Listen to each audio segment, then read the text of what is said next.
Hello बच्चों, welcome back to पढ़ाई निजी चैनल।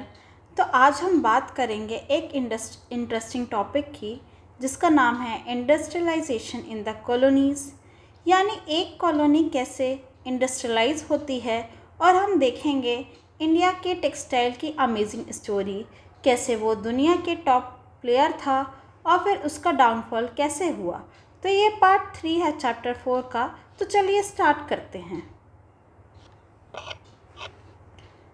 तो कैसे एक कॉलोनी इंडस्ट्रियलाइज होती है, इसके बारे में अगर हम देखें तो इंडस्ट्रियलाइजेशन का मतलब हम सोचते हैं कि फैक्ट्रीज़ बनाने का एक प्रोसेस है, लेकिन कॉलोनी में ऐसा नहीं होता है। कॉलोनी में इंडस्ट्रियलाइजेशन का मतलब होता है दो चीज़ें। पहला होता है कि पुराने इंडस्ट्रीज़ को तोड़ना, और दूसरा होता है कि पूरे इकनॉमी को कॉलोनाइज़र के हिसाब से चलाना।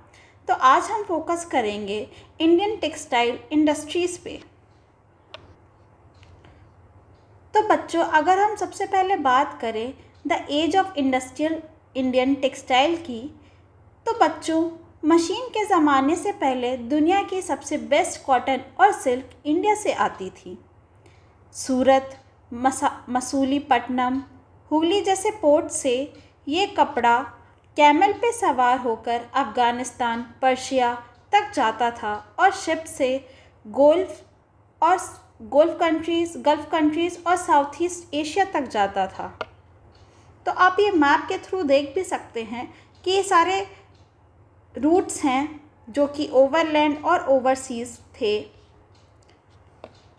तो आप ये सोच सकते हैं कि इंडिया एक विश्व का कारीगर ही था। तो अगर आप बात करें कि ट्रेड का इंजन कैसे था, जो कि इंडियन मर्चेंट्स और बैंकर्स पे डिपेंडेंट था, और एक सिस्टम जो इंडियंस ने कंट्रोल कर लिया था। तो ये आखिर काम होता कैसे था। हमारे इंडियन मर्चेंट्स और बैंकर्स एडवांस मनी देते थे वीवर्स को, और मटेरियल या फिर क्लॉथ कलेक्ट करते थे विलेजर्स से। कुछ एक्सपोर्ट मर्चेंट्स और बैंकर्स थे, वो क्या करते थे, फाइनेंस करते थे ट्रेड को, प्राइस को नेगोशिएट करते थे और एक्सपोर्ट को मैनेज करते थे। फिर वीवर्स थे, वीवर्स आज़ाद थे, वो अपना माल किसी को बेच सकते थे, बेहतर प्राइस के लिए बार्गेन कर सकते थे। सब कुछ इंडिया के ही कंट्रोल में था। तो आप चाहे देख सकते वीवर्स हो, सप्लाई मर्चेंट्स हो, एक्सपोर्ट मर्चेंट्स हो, ये पूरे वर्ल्ड मार्केट में ही फैले थे। अब हम बात करेंगे शिफ्ट की, जो कि यूरोपियन एंट्री हुआ और कॉलोनियल कंट्रोल हुआ। तो फिर आई 1750s की डिकेड। ईस्ट इंडिया कंपनी जैसे यूरोपियन कंपनीज ने पावर पकड़ी, उन्होंने लोकल रूलर से मोनोपोली राइट्स ले लिया।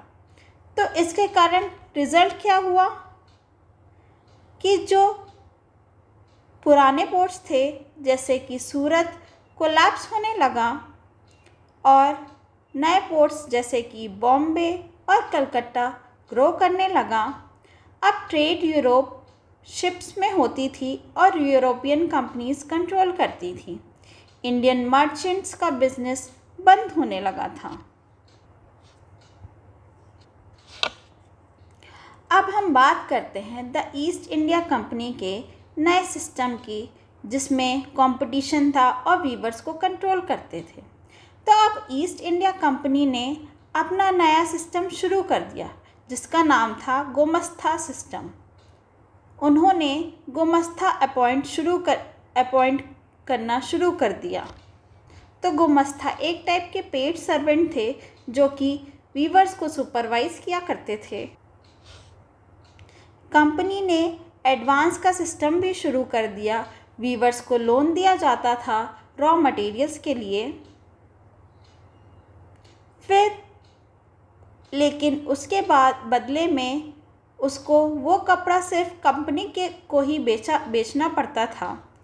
अब वीवर्स बंधन में फंसने लग गए थे, और उनकी जो बार्गेनिंग की फ्रीडम थी वो कम हो गई थी या ख़त्म हो गई थी। अब हम बात करेंगे कि वीवर्स में क्या इम्पैक्ट आया और वीवर्स की क्या प्लाइट थी। तो इसका असर हुआ क्या? वीवर्स की सारी फ्रीडम ख़त्म हो गई। तो प्रॉब्लम्स आखिर थी क्या क्या कि कंपनी का दिया हुआ प्राइस बहुत ही कम था, तो उनकी जो बार्गेनिंग पावर थी वो ख़त्म हो चुकी थी।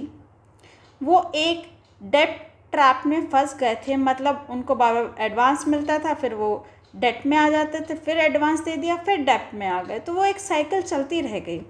जो गोमस्त थे वो जो कि विलेज के आउटसाइडर होते थे, वो आते थे अपने सिपॉयज़ के साथ और सप्लाई लेट करने पर वीवर्स को मारते भी थे। तो ये काफ़ी ज़्यादा उन पे अत्याचार भी होता था, ब्रूटैलिटी भी होती थी। लोगों को अपना लैंड छोड़ना पड़ा, फार्मिंग छोड़नी पड़ी और वीविंग ही करना पड़ा। तो वीवर्स के पास अब कोई ऑप्शन नहीं बचा था और वो पूरी तरीके से इस साइकिल में फंस चुके थे। अब अगर हम बात करते हैं कि वीवर्स ने रेजिस्टेंस इसको कैसे फाइट किया, तो वीवर्स ने हार नहीं मानी, उन्होंने रेजिस्टेंस शुरू कर दिया। पर कैसे किया? कहीं वीवर्स अपना लूम छोड़ के दूसरे गांव भाग गए जहां कंपनी का कंट्रोल ही नहीं था। कहीं उन्होंने कंपनी के खिलाफ रिवोल्ट किया और कई वीवर्स ने लोन लेना ही बंद कर दिया और वापस फार्मिंग की तरफ मुड़ गए। अब अगर बात करें कि फाइनल ब्लो की कि मैनचेस्टर इंडिया में आता है और डबल दिक्कतें पैदा कर देता है, तो आई सबसे बड़ी मार मैनचेस्टर से इंग्लैंड में फैक्ट्रीज़ बन गई थी। तो ब्रिटेन ने 2 काम कर दिए थे। सबसे पहला था कि उन्होंने इंडिया के इम्पोर्टेड कपड़े पर इतना टैक्स लगाया कि वो महंगे हो गए, और दूसरा था कि उन्होंने अपना मैनचेस्टर का सस्ता मशीन मेड कपड़ा इंडिया इंपोर्ट करना शुरू कर दिया। अब इंडियन वीवर्स को एक्सपोर्ट मार्केट तो गया ही, साथ ही लोकल मार्केट भी मैनचेस्टर के कपड़ों से फ्लड हो गया। वीवर्स की डबल ट्रबल शुरू हो गई। अब हम बात करेंगे कॉटन क्राइसिस की, जिसमें रॉ मटेरियल की बहुत ज़्यादा कमी हो गई थी।